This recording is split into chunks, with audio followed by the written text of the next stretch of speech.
Guys, good evening.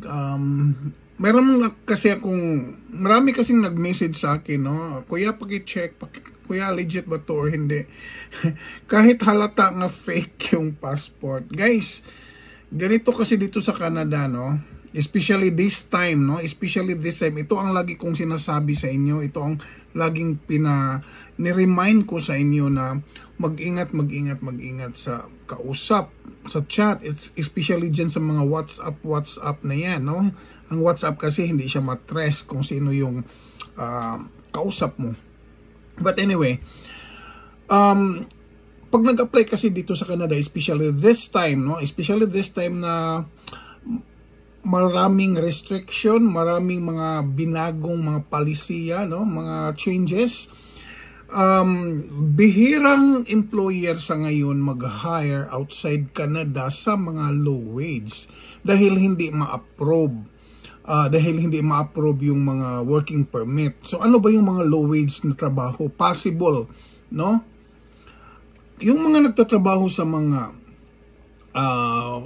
hospitality industry, yung mga cleaner, housekeeping, laundry, mga food counter attendant, mga low wage salary. Kasi hindi ka naman pwedeng bigyan sa employer ng $30 para lang ma-hire and then yung nandito na ay $17-16, unfair yun.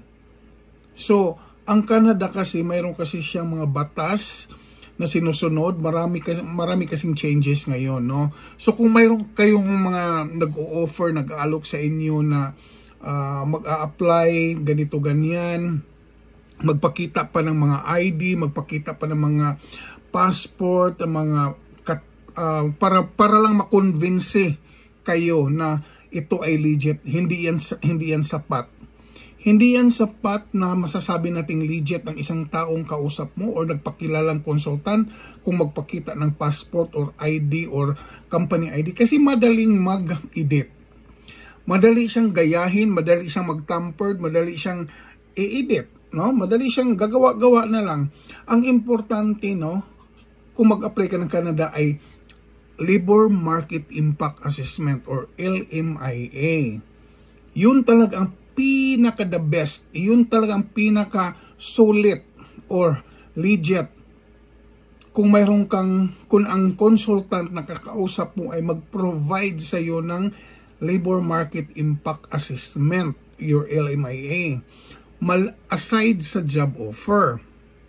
Pero sa ngayon kasi, dahil sa mga restriction ng government na ang mga low wage salary ay hindi i-process, hindi pwede bigyan ng working permit, ay talagang mahirapan kang mag-apply sa ngayon dito sa Canada. Mayroong mga provinces dito sa Canada na LMIA exempt or hindi kailangan ng Labor Market Impact Assessment. Sa mga provinces ng Nova Scotia, Newfoundland, and then Prince Edward Island. But the company must register under the Business Atlantic. So pinili lang, hindi lahat, no? May mga company na exempted sila dahil under or registered sila sa Business Atlantic.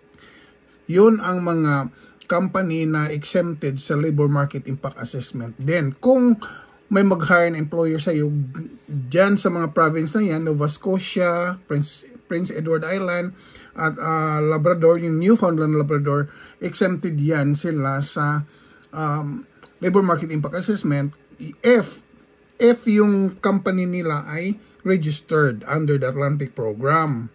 Yun.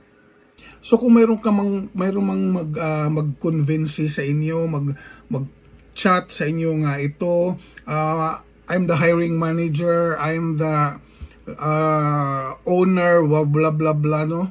Tapos pakitaan ka ng passport, pakitaan ka ng company ID, pakitaan ka ng kung ano-ano para lang makonvince ka na siya ay totoo or legit. Huwag kang maniwala agad. Madaling mag-edit ng picture. Madaling mag-edit sa ngayon ng picture. So, ang importante talaga yung LMIA at job offer. At yung LMIA ay hindi yan in just one click, or hindi yan ma-release in just 1 week or 2 weeks. It takes months. Yung iba 2 to 3 months ma-release.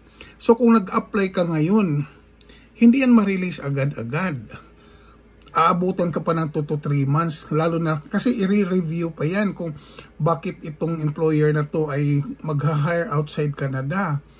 And then especially sa low wage policy ngayon, posibleng hindi ma-approve. Kasi lalo na kung ang kanyang ibigay na sahod ay mababa sa median rate. No, so mag-ingat. Ang daming nagme-message sa akin, "Kuya, paki-check legit ba to?" Kahit halata. Mayroon pang passport. "Kuya, paki-check, mayroon naman siyang passport, legit siguro to na consultant mo." Guys, tingnan nyo ng mabuti yung passport or yung mga ID. Kung tampered ba, mayroon bang na-edit, kakaiba ba, madali siyang ma-identify kung fake or not. So may nagpakita sa akin na passport. Hindi niya napansin na tampered ang pangalan. May white ink sa taas, tapos patong lang yung pangalan.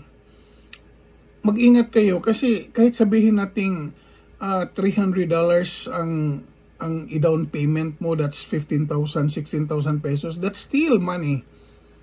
Malaki na yan, no? Down payment lang yan.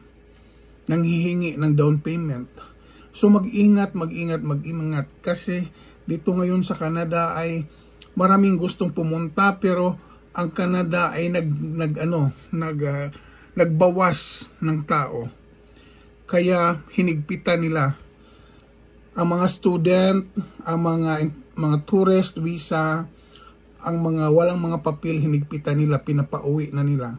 Swerte ka kung ang category mo or trabaho mo ay underskilled category, which is yun ang talagang hinahanap dito ngayon sa Canada, at mabigyan ka ng labor market impact assessment. Number 1, labor market impact assessment. That's it. Huwag kayong maniwala sa mga ino-offer nila kung iba. Ang hanapin niyo agad, LMIA at job offer. Wala nang iba. Okay, salamat Kuya Wilson. Follow for more videos guys. Salamat.